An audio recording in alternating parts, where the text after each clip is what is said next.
ഇന്നത്തെ നമ്മുടെ topic 9th 5th chapter ആയിട്ടുള്ള ഇറാഷണൽ മൾട്ടിപ്ലിക്കേഷൻ ആണ്. നമ്പേഴ്സിനെ റാഷണൽ നമ്പേഴ്സ് എന്നും ഇറാഷണൽ നമ്പേഴ്സ് എന്നും രണ്ടായിട്ട് തരംതിരിച്ചിരിക്കുന്നു. എന്താണ് റാഷണൽ നമ്പേഴ്സും ഇറാഷണൽ നമ്പേഴ്സും തമ്മിലുള്ള വ്യത്യാസം? അതായത് ഭിന്നസംഖ്യയും അഭിന്നക സംഖ്യയും തമ്മിലുള്ള വ്യത്യാസം എന്താണ്? P/Q ഫോമിൽ എഴുതാൻ പറ്റുന്ന നമ്പേഴ്സാണ് റാഷണൽ നമ്പേഴ്സ്, അതായത് ഭിന്നസംഖ്യകൾ. എന്താണ് P/Q ഫോം എന്ന് വെച്ചാൽ Q ≠ 0 ആണ്. ഡിനോമിനേറ്ററിൽ 0 വരാൻ പാടില്ല, അല്ലെങ്കിൽ ഛേദത്തിൽ ഇവിടെ എന്ത് ചെയ്യാൻ പാടില്ല, 0 വരാൻ പാടില്ല. 1/2 എന്താണ് ഒരു റാഷണൽ നമ്പറാണ്, അതായത് ഭിന്നസംഖ്യയാണ്. 2/3 എന്താണ് ഒരു ഭിന്നസംഖ്യയാണ്. 2 ഒരു ഭിന്നസംഖ്യയാണ്. എന്തുകൊണ്ടാണ്? അതിനെ നമുക്ക് 2/1 എന്ന് എഴുതാൻ പറ്റും.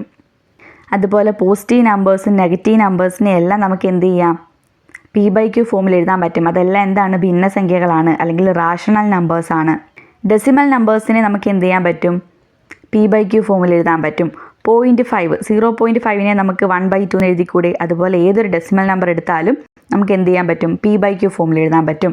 ഈ നമ്പേഴ്സ് എല്ലാം തന്നെ എന്താണ്, ഭിന്നസംഖ്യയാണ്. അല്ല, ഇനി എന്താണ് ഇറാഷണൽ നമ്പേഴ്സ്, അതായത് അഭിന്നക സംഖ്യകൾ എന്നാൽ എന്താണ്? ഈ റാഷണൽ നമ്പേഴ്സ് അല്ലാത്ത നമ്പേഴ്സാണ് ഇറാഷണൽ നമ്പേഴ്സ്. √2, √3, √5 ഇതൊക്കെ എന്താണ്, ഇറാഷണൽ നമ്പേഴ്സാണ്. അതുപോലെ പൈയൊക്കെ എന്താണ്, ഇറാഷണൽ നമ്പേഴ്സാണ്, അഭിന്നക സംഖ്യകളാണ്.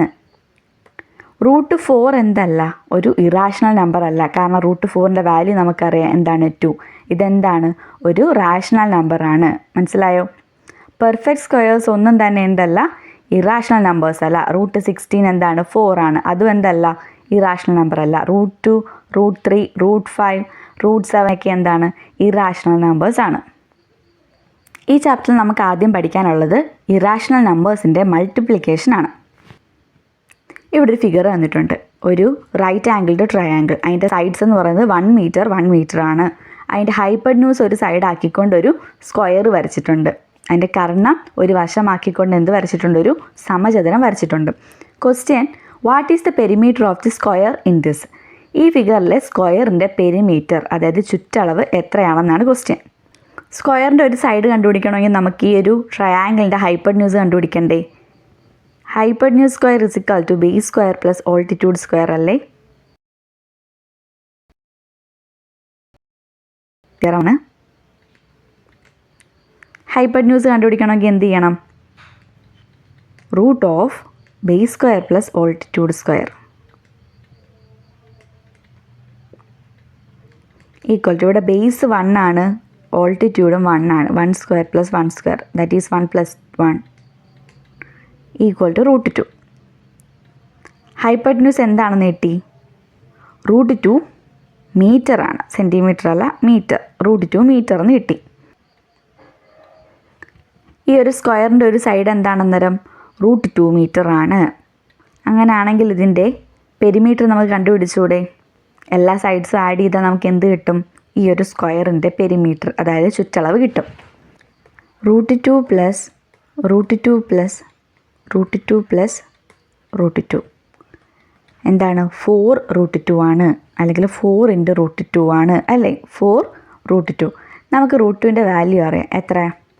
1.414. 4 × 1.414 എന്താണ്, 5.656 മീറ്റർ. ഇതാണ് ആ ഒരു സ്ക്വയറിൻ്റെ പെരിമീറ്റർ. ഇനി അതേ റൈറ്റ് ട്രയാങ്കിളാണ് ഈ കൊടുത്തേക്കുന്നത്. ഇതിൻ്റെ ഹൈപ്പർന്യൂസ് എന്താണ്, √2 മീറ്റർ ആണ്. ഈ ഹൈപ്പർന്യൂസിൻ്റെ ഹാഫ് നമുക്ക് കണ്ടുപിടിക്കണം, പകുതി. ഈ ഹൈപ്പർന്യൂസിൻ്റെ പകുതി എത്ര ആണെന്ന് നമുക്ക് കണ്ടുപിടിക്കണം, അതായത് √2ൻ്റെ പകുതി. √2ൻ്റെ പകുതിയെ നമുക്ക് എങ്ങനെ എഴുതാം, 1/2 × √2 എന്ന് എഴുതിക്കൂടെ? 1/2 × √2. √2ൻ്റെ വാല്യൂ നമുക്കറിയാം എന്താണ്, 1.414 ആണ്. നിങ്ങൾ ഡെസിമൽ നമ്പേഴ്സ് ഡിവൈഡ് ചെയ്യുമ്പം ആ പോയിൻ്റ് മാറ്റിയിട്ട് ഡിവൈഡ് ചെയ്യണം. എന്നിട്ട് ലാസ്റ്റ് എന്ത് ചെയ്ത് കൊടുത്താൽ മതി, ആ പോയിൻ്റ് ആൻസറിനകത്ത് ഇട്ട് കൊടുത്താൽ മതി. ഇവിടെ 7, 14, 1, 4 കൂടെ താത്തിറക്കുന്നതുകൊണ്ട് നമ്മളിവിടെ ഒരു 0 കൊടുക്കണം. വീണ്ടും 7, 14 കണ്ടോ, 707 എന്ന് കിട്ടി. ഇവിടെ എത്ര പോയിൻ്റ് കഴിഞ്ഞിട്ട് എത്ര നമ്പേഴ്സ് ഉണ്ട്? 1 2 3 നമ്പേഴ്സ് ഉണ്ട്. അന്നേരം പോയിൻ്റ് കഴിഞ്ഞിട്ട് എത്ര നമ്പർ വേണം? 3 നമ്പേഴ്സ് വേണം. അത് ഇവിടെ വേണം പോയിൻ്റ് കൊടുക്കാൻ. ആൻസർ 0.707 എന്ന് കിട്ടും. ഇവിടെ 2 ഇക്വലാറ്ററൽ ട്രയാങ്കിൾസ് കൊടുത്തിട്ടുണ്ട്. എന്താണ് ഇക്വലാറ്ററൽ ട്രയാങ്കിൾ? അതായത് സമഭുജ ത്രികോണം. 3 ആംഗിൾസും 3 സൈഡ്സും ഈക്വൽ ആയിട്ടുള്ള ട്രയാങ്കിളിനെയാണ് ഇക്വലാറ്ററൽ ട്രയാങ്കിൾ അല്ലെങ്കിൽ സമഭുജ ത്രികോണം എന്ന് പറയുന്നത്. ഇത് രണ്ടും എന്താണ്? ഇക്വലാറ്ററൽ ട്രയാങ്കിൾസ് ആണ്. ഇതിന് എന്ത് ചെയ്തിട്ടുണ്ട്? 2 ട്രയാങ്കിൾസ് ആയിട്ട്, 2 റൈറ്റ് ട്രയാങ്കിൾസ് ആയിട്ട് ഡിവൈഡ് ചെയ്തിട്ടുണ്ട്. ഈ 2 ഇക്വലാറ്ററൽ ട്രയാങ്കിളിനെയും 2 റൈറ്റ് ട്രയാങ്കിൾസ് ആയിട്ട് ഡിവൈഡ് ചെയ്തിട്ടുണ്ട്. ഇനി ഈ 4 പാർട്ടും ജോയിൻ ചെയ്തിട്ട് ഒരു റെക്റ്റാങ്കിൾ വരച്ചിട്ടുണ്ട്. അതാണ് ആ റൈറ്റ് സൈഡിലെ ഫിഗർ. നമുക്ക് ഈ റെക്റ്റാങ്കിളിൻ്റെ ഏരിയയും കണ്ടുപിടിക്കണം, പെരിമീറ്ററും കണ്ടുപിടിക്കണം. ഈ റൈറ്റ് ട്രയാങ്കിൾസിൻ്റെ എല്ലാ മെഷർമെൻറ്റ്സും സെയിം ആയിരിക്കത്തില്ലേ? 4ഉം ഒരുപോലത്തെ റൈറ്റ് ട്രയാങ്കിൾസ് ആണ്. നമുക്ക് ഒരു റൈറ്റ് ട്രയാങ്കിളിൻ്റെ ബാക്കി 2 സൈഡ്സ് കണ്ടുപിടിക്കാം. അവിടെ ഹൈപ്പർന്യൂസ് ഉണ്ട്, ഹൈറ്റ് ഓൾട്ടിറ്റ്യൂഡും വേണം, ബേസും വേണം. അത് രണ്ടും നമുക്ക് കണ്ടുപിടിക്കാം. ഇവിടെ ഈ സൈഡ് എന്തായിരിക്കും?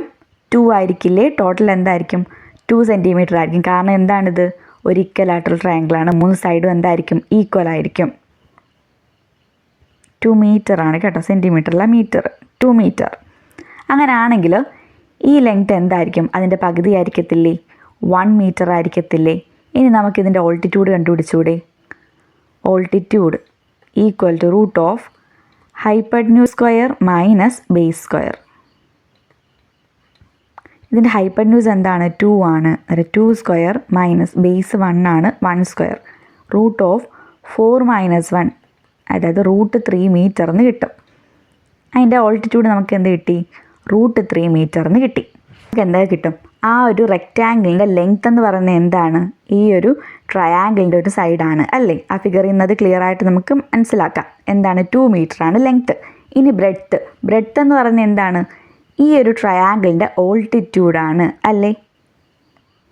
റെക്റ്റാങ്കിളിൻ്റെ ലെങ്ത്ത് 2 മീറ്റർ ആണ്. ബ്രെഡ്ത്ത് എന്ന് പറയുന്നത് എന്താണ്? √3 മീറ്റർ ആണ്. അതായത് നീളം 2 മീറ്ററും വീതി √3 മീറ്ററുമാണ്. ഇനി നമുക്കിതിൻ്റെ ഏരിയയും പെരിമീറ്ററും കണ്ടുപിടിച്ചൂടെ? റെക്റ്റാങ്കിളിൻ്റെ ഏരിയ ഇക്വേഷൻ എന്താണ്? L × B ആണ്. ഇവിടെ ലെങ്ത്ത് 2 മീറ്ററും ബ്രെഡ്ത്ത് √3 മീറ്ററുമാണ്. 2 × √3 നമ്മൾ എന്ത് ചെയ്യുന്നു? √3യുടെ വാല്യൂ ഇട്ട് കൊടുക്കുന്നു. 1.732 മൾട്ടിപ്ലൈ ചെയ്യുമ്പോൾ നമുക്ക് എന്ത് കിട്ടും? 3.464 എന്ന് കിട്ടും മീറ്റർ സ്ക്വയർ. ഇനി നമുക്ക് ഈ റെക്റ്റാങ്കിളിൻ്റെ പെരിമീറ്റർ കണ്ടുപിടിക്കാം. എന്താണ് പെരിമീറ്ററിൻ്റെ equation? Perimeter equal to 2 × L + B. Length നമുക്കറിയാം 2 മീറ്റർ ആണ്. ബ്രെഡ്ത്ത് എന്താണ്? √3 മീറ്റർ ആണ്. √3യുടെ വാല്യൂ ഇട്ട് കൊടുക്കുമ്പോൾ നമുക്ക് എന്ത് കിട്ടും? 2 + 1.732 എന്ന് കിട്ടും. ഈക്വൽ ടു 2 × 3.732 7.464 മീറ്റർ എന്ന് കിട്ടും പെരിമീറ്റർ.